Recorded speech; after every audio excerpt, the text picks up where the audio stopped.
Danke.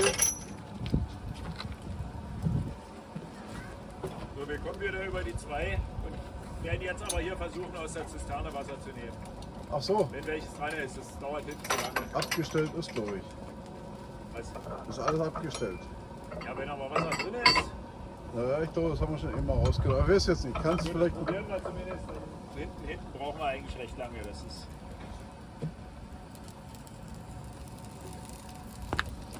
So, der Jonas ist jetzt da vorne. Brauchst du nicht an die Weiche nee, gehen? brauche ich nicht. Du bist ab. Ja, ab. Gut.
Ganz normal hier oben laufen. Man muss doch nicht hier unten laufen.